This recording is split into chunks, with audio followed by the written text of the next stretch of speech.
हरे कृष्णा। तो देखिए दोस्तों, आज की इस वीडियो में मैं स्टार्ट करने जा रहा हूँ 12th क्लास का एक नया चैप्टर जिसका नाम है application of integral. Chapter number है 8। तो इससे पहले हम 2 से लेकर के 7 तक यानी कि inverse, trigonometries, determinant, continuity, differentiability, application of derivative, integration, यहाँ तक हम अपना कोर्स कर चुके हैं 12th क्लास का। अगर आपने प्रीवियस चैप्टर्स की वीडियोस अभी तक नहीं देखी है तो उन सब का लिंक मैंने नीचे डिस्क्रिप्शन में दे रखा है, वहाँ पर जाकर के आप प्रीवियस कोर्स को भी अच्छे से ज़रूर देखें। ठीक है भाई। तो आज की इस वीडियो में हम स्टार्ट करेंगे एक नया चैप्टर जिसका नाम है एप्लीकेशन ऑफ इंटीग्रल। तो देखो, जिसने इंटीग्रेशन पढ़ लिया है उसके लिए ये चैप्टर कुछ भी नहीं है, बहुत ही आसान चैप्टर है। इंटीग्रेशन फिर थोड़ा सा टफ चैप्टर होता है, लेकिन ये तो बहुत ही ज़्यादा आसान चैप्टर है उसके कंपैरिजन में। ठीक है ना। तो इसका कॉन्सेप्ट क्या है पहले मैं आपको वो बताता हूँ। देखो, 2 तरीके की फिगर्स होती हैं, एक होती है रेगुलर फिगर्स और एक होती है इर्रेगुलर फिगर्स। ठीक है ना। 2 तरीके की फिगर होती है, रेगुलर फिगर और इर्रेगुलर फिगर। हमें इनका ना एरिया निकालना होता है। अब रेगुलर फिगर जैसे मान लो स्क्वायर का एरिया आपने पढ़ ही रखा है, साइड का स्क्वायर। रेक्टेंगल का एरिया निकालना है तो उसका एरिया पढ़ ही रखा है, L/B। ये सब रेगुलर फिगर्स हैं, इनके एरियाज हमने रट रखे हैं। लेकिन इर्रेगुलर फिगर होती है, मान लो इस शेप का कोई, अब ये वाली शेप है, सर्कल नहीं है, परफेक्ट कुछ भी नहीं है, ऐसी फिगर्स का एरिया हम कैसे निकालें? तो वो निकालने में हमारी हेल्प करता है कौन? इंटीग्रेशन। इसलिए इस चैप्टर का नाम है इंटीग्रेशन की जो एप्लीकेशंस है वो हम। तो जो इर्रेगुलर फिगर्स हैं उनका एरिया निकालने में हमारी हेल्प करता है कौन? इंटीग्रेशन। वो इसी पर ये चैप्टर है।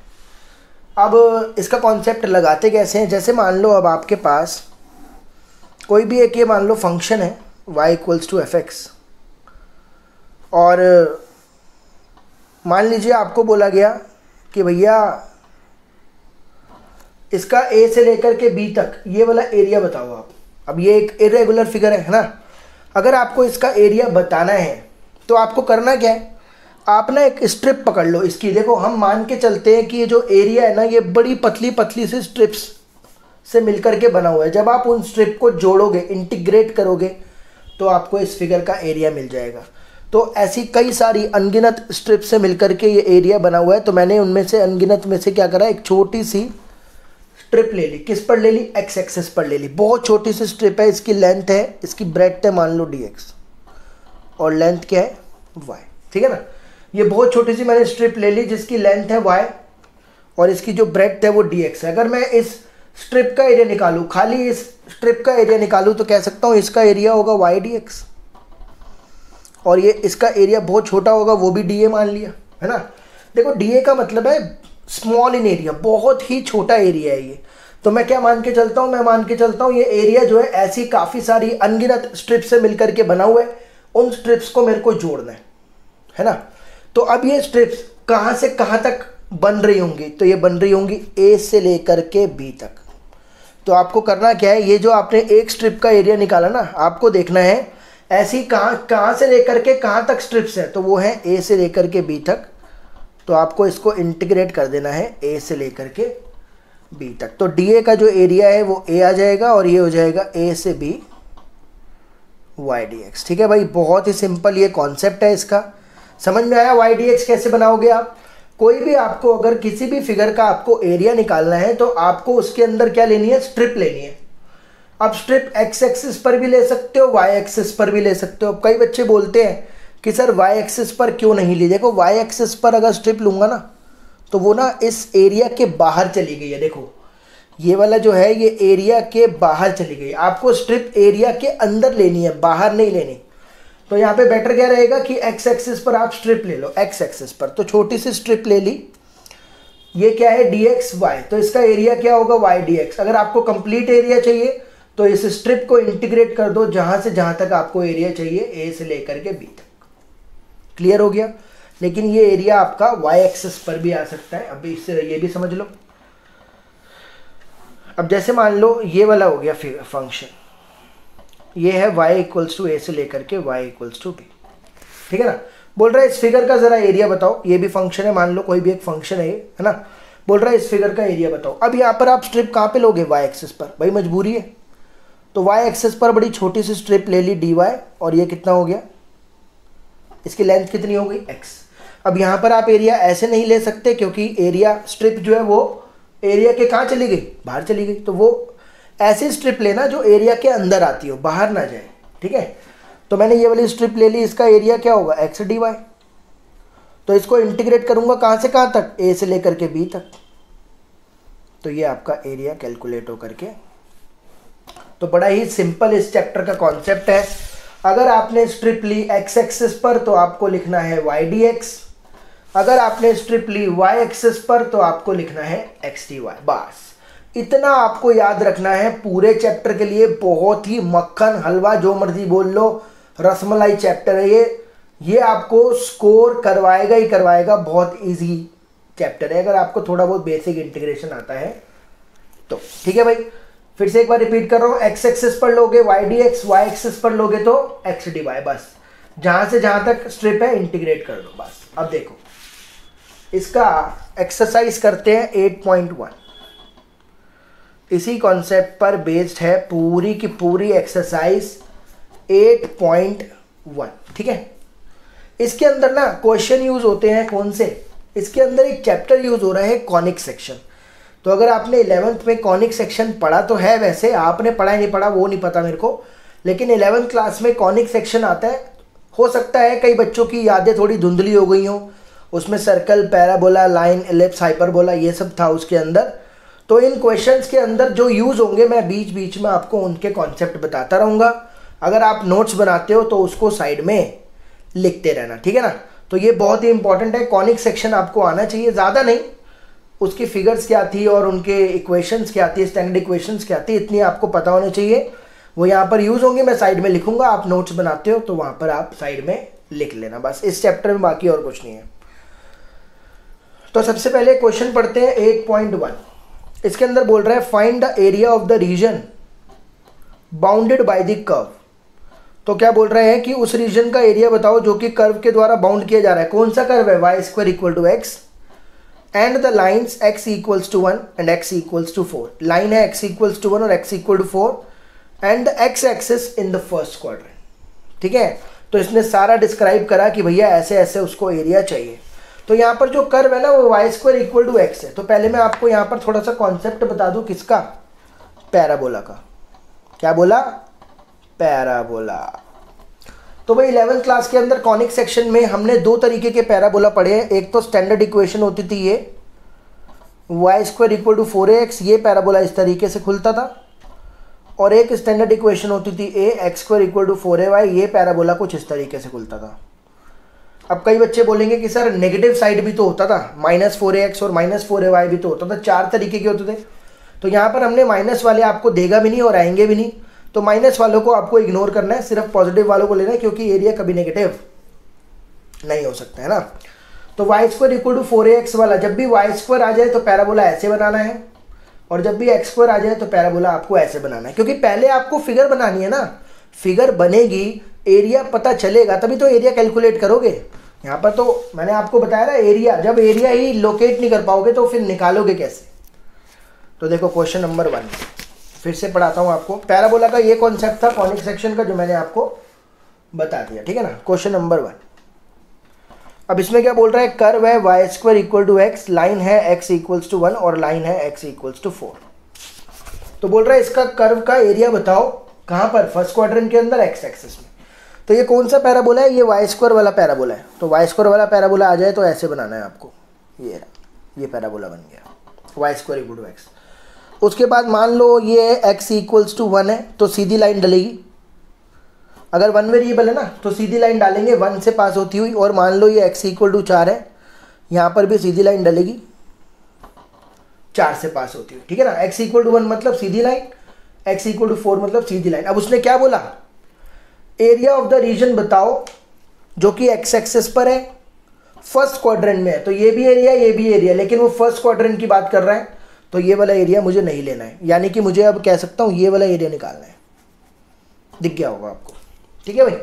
मुझे ये वाला एरिया जो है वो कैलकुलेट करना है, ये वाला एरिया। अब एक बात समझ लो, इसका ज़रा नामकरण कर देते हैं A B C और D। आपको ABCD एरिया निकालना है, ठीक है ना।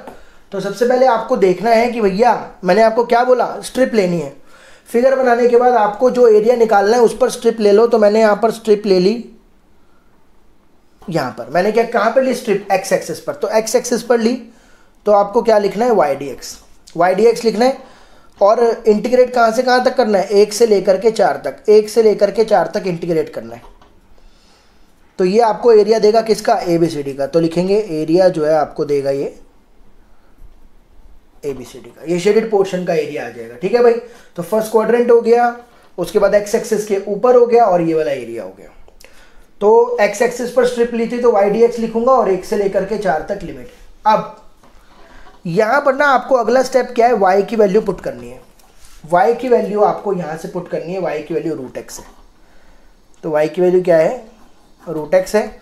आप क्या करो, यहाँ पर वाई की वैल्यू लगा दो रूट एक्स। अब आपको बेसिक इंटीग्रेशन करना है। रूट एक्स का मतलब क्या होता है, एक्स की पावर हाफ, और इसका इंटीग्रेशन क्या होगा, एक्स की पावर हाफ का इंटीग्रेशन होता है हाफ प्लस 1 अपॉन में हाफ प्लस 1, लिमिट है 1 से लेकर के 4 तक, है ना।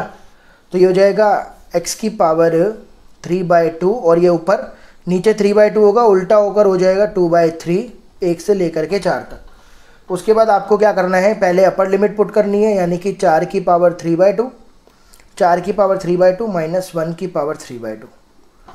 तो यहाँ पर आप 4 को क्या, आप 4 को 2 का स्क्वायर लिख सकते हो और 1 की पावर जो मर्जी हो, 1 ही आंसर आता है। 2 से 2 गया तो ये हो गया 2/3, 2 का क्यूब 8, 8 में से 1 गए 7, तो आंसर आएगा 7 2 ज़ा 14/3। लास्ट में लिख देना स्क्वायर यूनिट्स, क्योंकि कई टीचर अगर स्क्वायर यूनिट आपने नहीं लिखा तो उसके भी मार्क्स काट लेते हैं। तो इस तरीके से आपको क्वेश्चन करना है, पहले फिगर बनानी है, स्ट्रिप लेनी है, ये एरिया लिखना है, फिर वाई की वैल्यू पुट करनी है फंक्शन में से, उसके बाद integration, upper limit lower limit, और ये आ जाएगा आपका। इसी तरीके से क्वेश्चंस करने हैं सारे के सारे। समझ में आ गया आपको। अब अगले क्वेश्चन पे आ जाते हैं। क्वेश्चन नंबर 2 पे आ जाओ भाई। 2 पढ़ता हूँ आपके लिए और बताता हूँ कैसे करना है। क्वेश्चन नंबर 2 में बोल रहा है फिर से, find the area of the region bounded by y² equal to 9x।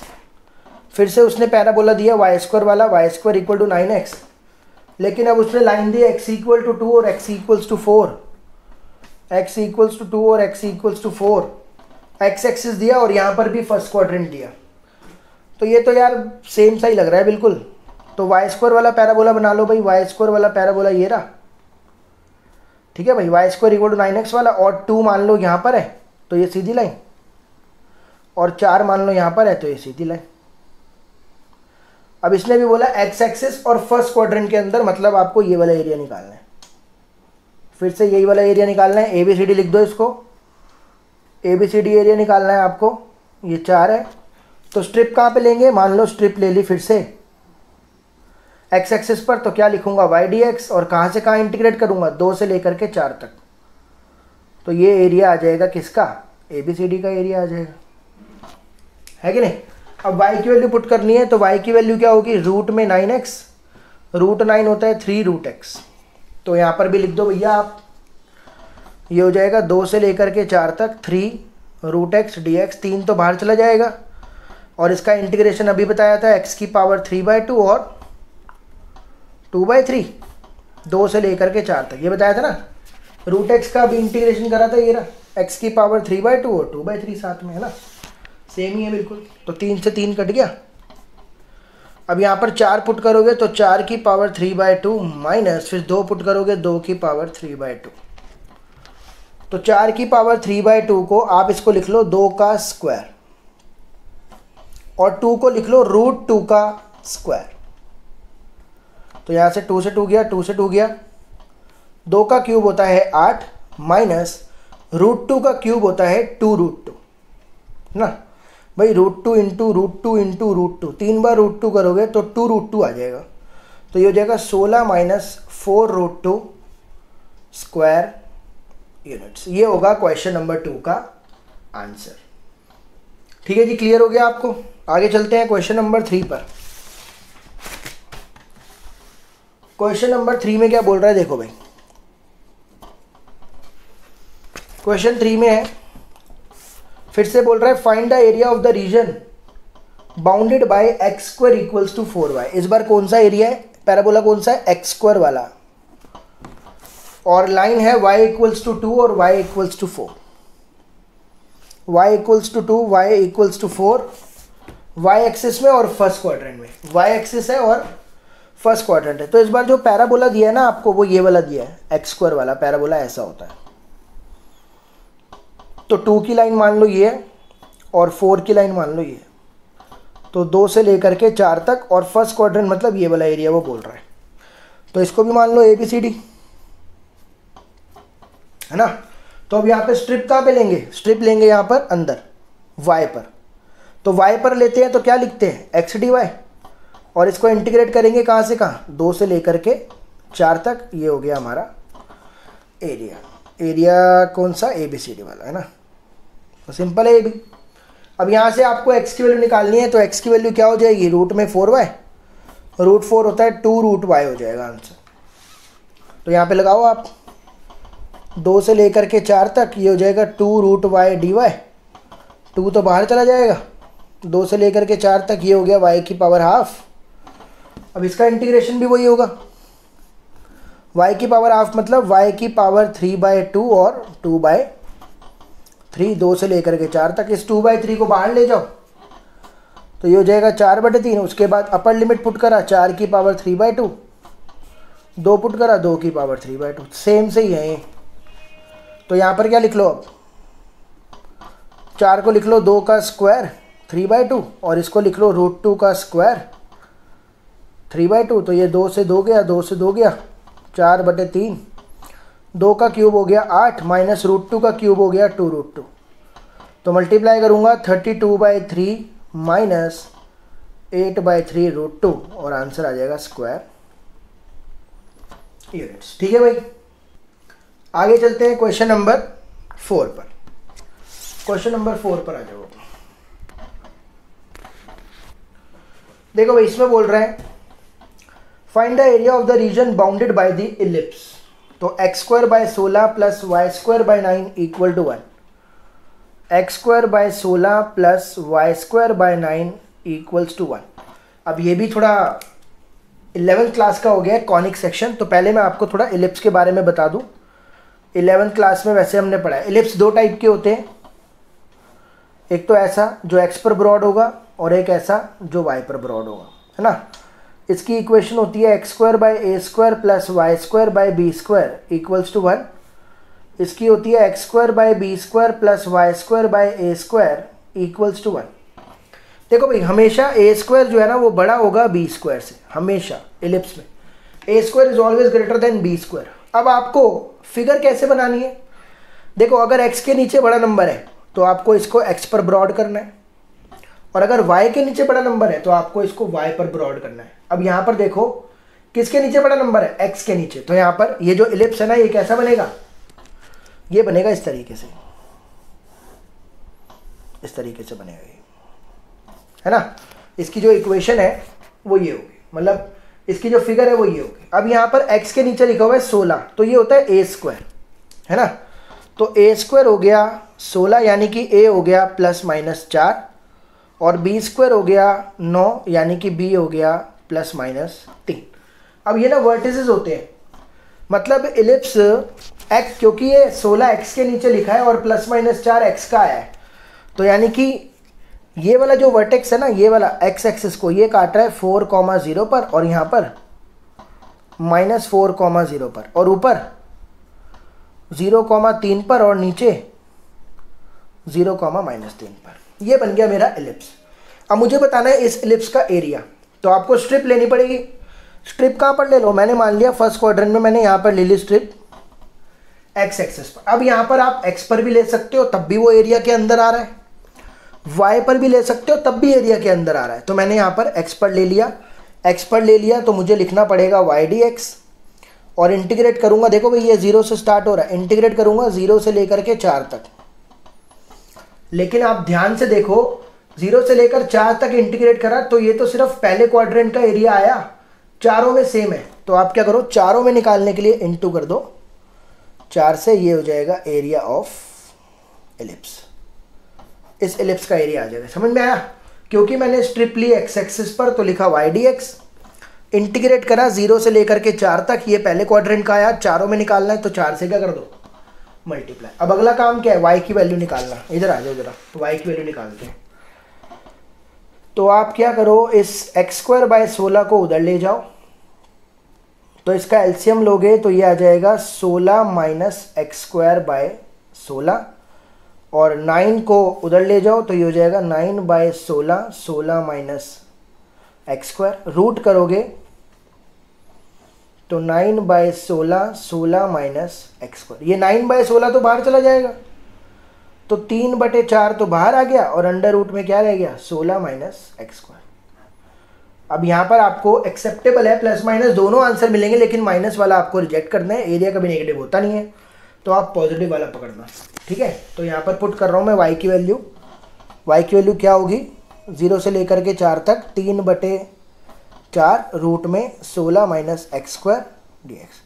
तो 4 से 4 कट गया, 3 को बाहर ले जाओ, 0 से लेकर के 4 अंडर रूट 16 - x²।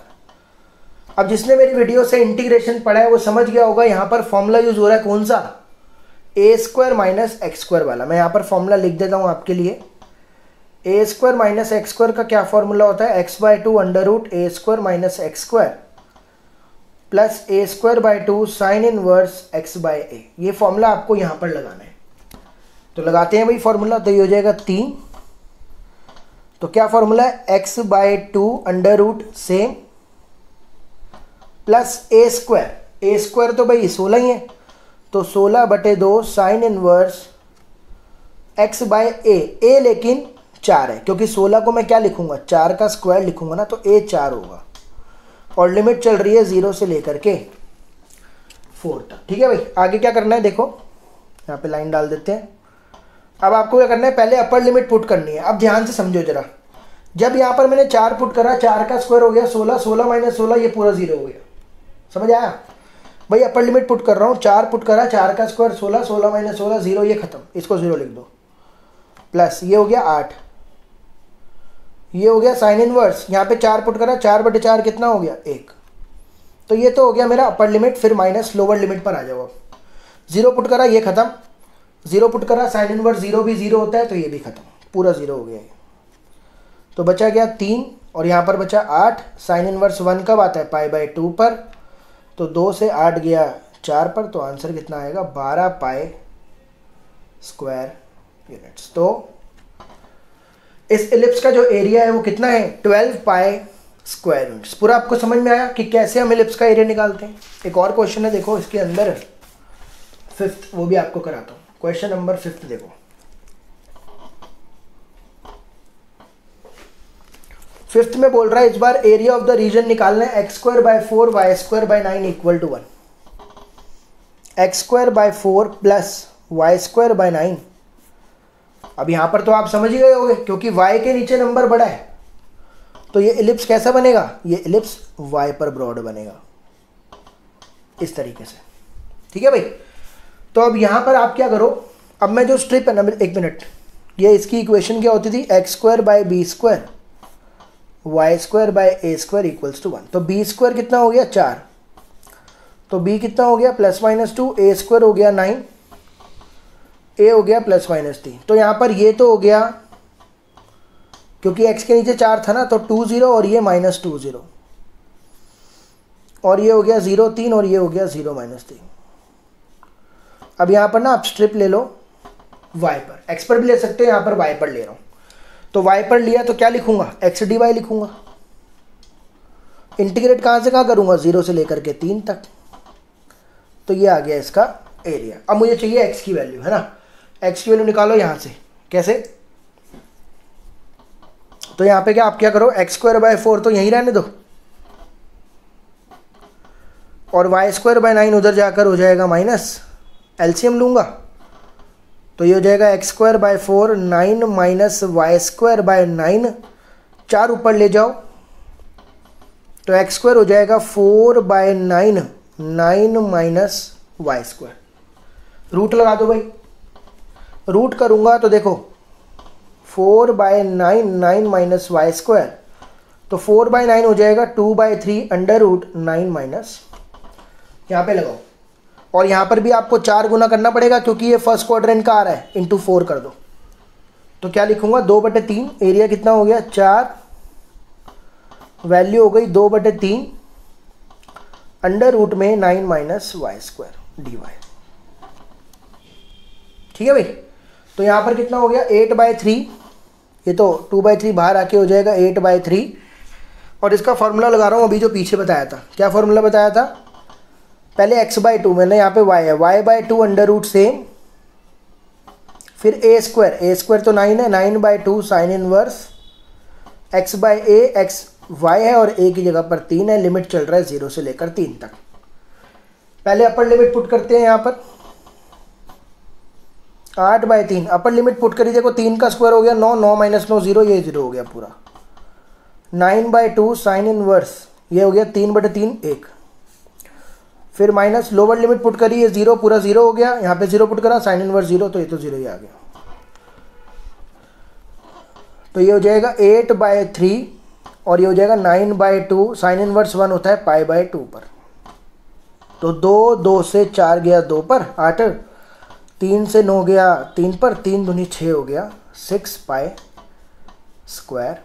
तो ये एरिया आ गया 6π² यूनिट्स किसका? एलिप्स का। अब मैं यहाँ पर आपको ना एक शॉर्ट ट्रिक बता रहा हूँ क्योंकि कभी कभी ये क्वेश्चन ना 1 नंबर में भी आ जाते हैं।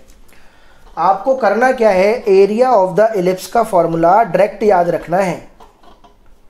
जैसे आपको सर्कल का याद है ना, एलिप्स का एरिया होता है πAB।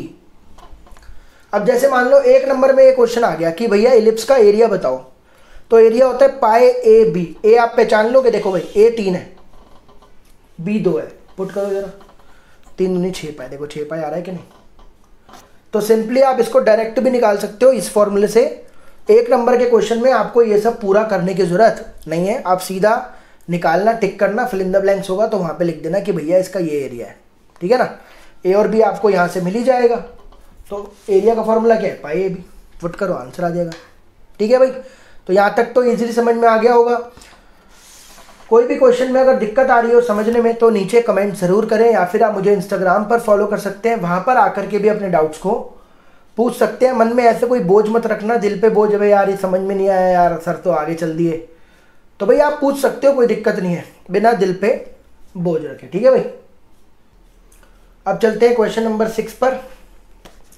6 में क्या बोल रहा है? बोल रहा है find the area of the region in the first quadrant. तो आपको उस रीजन का एरिया निकालना है जो पहले क्वाड्रेंट में एनक्लोज्ड बाय एक्स एक्सिस, जिसको एनक्लोज करा हुआ है किसने? एक्स एक्सिस ने, लाइन ने x = √3y और एक सर्कल ने। तो क्या क्या दिया हुआ है क्वेश्चन नंबर 6 में? एक लाइन दी हुई है x = √3y, एक सर्कल दिया हुआ है x² + y² = 4 और x एक्सिस, और बताना है फर्स्ट क्वाड्रेंट के अंदर। ये सब कंडीशन उसने लगा दी, फर्स्ट क्वाड्रेंट के अंदर हमें बताना है। अब देखो यहाँ पर 2 चीज़ें आ गई, सर्कल और लाइन। देखो भाई सर्कल की जो वैसे तो स्टैंडर्ड इक्वेशन होती है ना, standard equation of circle, circle की जो स्टैंडर्ड इक्वेशन होती है वो होती है x - h² plus y - k² = r²। यहाँ पर h के होता है सर्कल का सेंटर और r तो आपको पता ही है रेडियस। अब आपको करेगा क्या, ज़्यादातर h और k 0 0 होता है, यानी कि ओरिजिन होता है, बाकी रेडियस कुछ भी हो सकती है। तो अगर h के 0 0 हो जाए तो इसकी इक्वेशन कुछ ऐसी नहीं हो जाएगी। तो ज़्यादातर आपको ये वाली इक्वेशन देगा, ज़्यादातर, मैं हर बार नहीं बोल रहा हूँ, ज़्यादातर अगर ऐसी वाली इक्वेशन आ जाए तो समझ जाओ कि सर्कल का जो सेंटर है ना वो ओरिजिन है, बाकी रेडियस कुछ भी हो सकती है। अब बात करते हैं लाइन की। लाइन की इक्वेशन 2 तरीके की होती है, या तो mx होगा या mx + c भी हो सकता है। अगर इस टाइप की लाइन है तो भैया इसका अगर मान लो लाइन में कांस्टेंट नहीं है तो लाइन पक्का ओरिजिन से जाएगी, गारंटी 100%। अगर लाइन में ओरिजिन नहीं है तो लाइन पक्का ओरिजिन से जाएगी। कांस्टेंट है तो कहीं से भी जा सकती है, उसके बारे में हम कुछ नहीं कह सकते, कहीं से भी जा सकते हैं, हमें नहीं पता। लेकिन यहाँ पर भी ज़्यादातर आपको ऐसे देगा, ऐसे भी दे सकता है, लेकिन ज़्यादातर आपको ऐसे मिल जाएगा क्योंकि ये ओरिजिन से चली जाती है। अब यहाँ पर आ जाओ, ये जो सर्कल है x square plus y square equals to 4, तो यहाँ पर आप समझ ही गए होगे कि इसका जो सेंटर है ना वो ओरिजिन है और इसकी रेडियस जो है ना वो 2 है। तो इसका जब मैं फिगर बनाऊंगा तो ये सर्कल कुछ ऐसा बन जाएगा, सेंटर हो गया ओरिजिन और इसकी रेडियस हो गई 2, और तो ये वाला पॉइंट हो जाएगा 2,0। उसके बाद ये जो लाइन दे रखी है ना, कौन सी line, x equals to √3y, इसमें भी देखो कांस्टेंट नहीं है, तो लाइन किससे पास करेगी, लाइन को पास करवा दो आप ओरिजिन से, तो ये बन गई। अब यहाँ पर दो फिगर आ गई, सर्कल भी और लाइन भी। अब यहाँ पर एक बात समझो, जब कभी भी दो फिगर आएंगी, दोनों फिगर एक दूसरे को जहां पर इंटरसेक्ट कर रही हैं, जहां पर दोनों एक दूसरे को काट रही हैं, सबसे पहले आपको वो पॉइंट निकालने हैं। आपका पहला काम ये है, फिगर बन चुकी है, आपका पहला काम ये है, दोनों फिगर एक दूसरे को जहां कट कर रही है वो पॉइंट निकाला जाए। पॉइंट कैसे निकलेगा, सब्सटीट्यूशन मेथड से। x की वैल्यू √3y है, यहां पर लगा दो, तो √3y का स्क्वायर प्लस y का स्क्वायर इक्वल टू 4, √3 का square 3y square plus y square equals to 4, 4y square equal to 4, y square equals to 1, y equals to ±1, y आ गया ±1। अगर आपने यहाँ पर, अगर आपने y को 1 रखा तो x हो जाएगा √3, और अगर आपने y को -1 रखा तो x हो जाएगा -√3, यानी पॉइंट है √3,1 और -√3,-1। तो ये वाला पॉइंट हो गया √3,1 और ये वाला पॉइंट हो गया -√3, तो मैंने क्या बोला आपको, जब कभी भी दो फिगर होंगी, दोनों एक दूसरे को जहां पर इंटरसेक्ट कर रही है, कट कर रही है, वो पॉइंट निकालो। पॉइंट निकलेंगे सब्स्टिट्यूशन मेथड से, इधर उधर की वैल्यू डालो, ये आपके पॉइंट्स आ गए, पॉइंट आ गए। अब अगला स्टेप, जैसे ही आपको पॉइंट मिल जाए, इंटरसेक्टिंग पॉइंट मिल जाए, वहां से आपको क्या करना है, एक्सिस पर परपेंडिकुलर डालना है। थोड़ी मैंने छोटी फिगर बना दी है, समझने की कोशिश करना आप। जहां पर दोनों इंटरसेक्ट कर रहे हैं, सर्कल और लाइन जहां पर इंटरसेक्ट कर रहे हैं, वहां पर एक्सिस पर परपेंडिकुलर डालना है। एक्स पर भी डाल सकते हो, वाई पर भी डाल सकते हो। मैंने एक्स पर क्यों डाला, क्योंकि एक्स एक्सिस की बात हुई थी ऊपर, इसलिए एक्स पर डाल दिया। और फर्स्ट क्वाड्रेंट की बात हुई थी, तो यहां पर भी मत डालना, कोई इसका कोई रेलेवेंस नहीं है, अपनी ऐसे ऐसे करें, हमें मतलब नहीं है इससे। यहां पर मैंने डाल दिया, परपेंडिकुलर डाल दिया। तो पहले आपको इंटरसेक्टिंग पॉइंट निकालने हैं, ध्यान स्टेप्स याद रखना। पहले आपको इंटरसेक्टिंग पॉइंट निकालने हैं, जब पॉइंट निकल जाए उससे परपेंडिकुलर डालना है एक्सिस पर। तो इसका नामकरण कर दो ओ ए, इसको बी मान लो और इस पॉइंट को मान लो सी। अब अगर मैं आपको बोलूं ये सी पॉइंट बताओ, ये सी पॉइंट एक्स एक्सिस पर है, तो देखो ऐसे ही तो लिखते हैं, ये √3 होगा, ये 1 होगा, तभी तो √3 1 आया। ये √3 होगा, ये 1 होगा, तभी तो √3 1 आया। तो यानी सी पॉइंट कह सकता हूं क्या होगा, √3,0 ही तो होगा, है ना भाई। ये √3 है, ये 1 है, तभी तो √3 1 आया। तो सी पॉइंट क्या है, √3,0 है। ठीक है, अब इस फिगर को थोड़ा बड़ा करके मैं बनाता हूं पीछे, क्लियरली आपको समझ में आ जाएगा कि हुआ क्या। देखो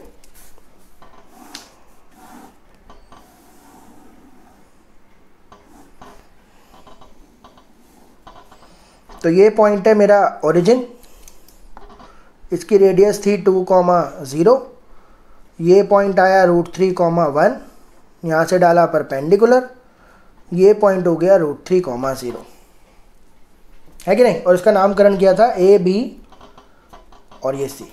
अब आपको क्या करना है, देखो कौन सा एरिया बोल रहा था, फर्स्ट क्वाड्रेंट में एक्स एक्सिस के साथ, तो वो तो यही वाला एरिया है भाई। लाइन, सर्कल और एक्स एक्सिस और फर्स्ट क्वाड्रेंट, सारा इसी पे लाई कर रहा है। लेकिन अब इसमें ना दो एरिया आ गए, हम क्या करेंगे, सबसे पहले इस शेडेड पार्ट का एरिया ना दो पार्ट में डिवाइडेड है। जो एरिया ऑफ शेडेड रीजन है ये दो पार्ट में डिवाइडेड है। कौन कौन सा, एक तो ओ ए C plus O C A B. तो मैं दो एरिया करके निकालूंगा, प्लस करूंगा। एक तो ओ ए सी निकालो, एक सी ए बी निकालो, और दोनों को क्या कर दो, प्लस, है ना। अगर मुझे ये वाला एरिया चाहिए ओ ए सी, तो मैंने स्ट्रिप कहाँ पे ली, एक्स पर ही ले रहा हूँ। अब यहाँ पर ना आप क्या लिखना, क्योंकि मैंने स्ट्रिप ली यहाँ पर, तो लिखा तो वाई डी एक्स ही जाएगा, लेकिन इंटीग्रेट ये एरिया कहाँ से कहाँ तक फैला हुआ है, 0 से लेकर √3 तक। तो यहाँ पर लिखना है आपको 0 से लेकर √3। फिर प्लस इसमें भी स्ट्रिप कहाँ पर लो, एक्स एक्सिस पर लो। क्या लिखा जाएगा, वाई डी एक्स। अब स्ट्रिप जो लेना है वो √3 से लेकर के 2 तक लेना, √3, क्योंकि ये वाला एरिया है, √3 से लेकर के 2 तक। अब आप कहोगे यार दोनों ना y सेम हो गए हैं, तो आप इसको y1 y2 भी मान सकते हो, लेकिन वैल्यू y की निकलेगी, ठीक है ना। आप इसको y1 डिफ्रेंशिएट करने के लिए आप इसको y1 y2 मान सकते हो। अब यहाँ पर y की वैल्यू पुट करनी है, तो कैसे पुट करूँ वो समझो ज़रा। आपको क्या करना है, देखो ये वाले एरिया में y की वैल्यू निकालनी है, इस वाले में। तो आप क्या करो, इस पर ना पेंसिल को घुमाओ। आप देखो कि इस वाले एरिया में क्या कवर हो रहा है, लाइन की सर्कल, पेंसिल को घुमाओ तो आप देखोगे इस वाली फिगर में लाइन कवर हो रही है। लाइन में y की वैल्यू क्या है, देखो भाई लाइन में y की वैल्यू है x/√3, पुट कर दो यहाँ पर 0 से √3, y की वैल्यू है x/√3। अब यहाँ पर आ जाओ, √3 से लेकर के 2। अब यहाँ पर आ जाओ, इस वाली फिगर में पेंसिल घुमाओ, क्या कवर हो रहा है, सर्कल। सर्कल में y की वैल्यू क्या है, निकाल लो। सर्कल में y की वैल्यू हो जाएगी 4 - x², y/4 - x²। 4 - x² put कर दो यहाँ पर,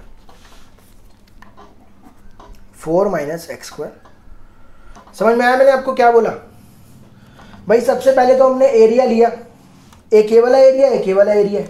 इसमें भी x पर लिया तो क्या लिखूंगा, वाई डी एक्स, 0 से लेकर √3 तक। इसमें भी x पर लिया तो क्या लिखूंगा, √3 से लेकर के 2 तक। दोनों में y की वैल्यू अलग अलग है। इस पर पेंसिल घुमाई, लाइन कवर हो रही थी तो लाइन से y निकाला। इस पर पेंसिल घुमाई तो सर्कल कवर हो रहा था, सर्कल से y की वैल्यू निकाली। दोनों की वैल्यू मैंने यहाँ पे लगा दी। अब आपका काम है इंटीग्रेट करना, बस 1/√3 तो आ जाएगा बाहर। x का इंटीग्रेशन होता है x²/2, 0 से लेकर के √3 तक। और इसका इंटीग्रेशन क्या बताया, x/2 under root same, a² की जगह 4/2 है, साइन इनवर्स, x/a की जगह 2, लिमिट है √3 से लेकर के 2 तक। तो यहाँ पर आप क्या करो, पहले ये तो हो गया 1/2√3, पहले √3 का स्क्वायर, अपर लिमिट -0 का स्क्वायर, फिर प्लस 2 पुट करा, 2 का स्क्वायर 4 - 4, ये पूरा खत्म, 0। ये हो गया 2, साइन इनवर्स, 2 पुट करा, 2/2 1, तो ये हो गया अपर लिमिट, फिर माइनस, फिर ये हो जाएगा √3/2, √3 पुट करा, √3 का स्क्वायर 3, 4 में 3 गए 1, प्लस 2 साइन इनवर्स, √3 पुट करा तो √3/2, अपर लिमिट लोअर लिमिट हो गया ना।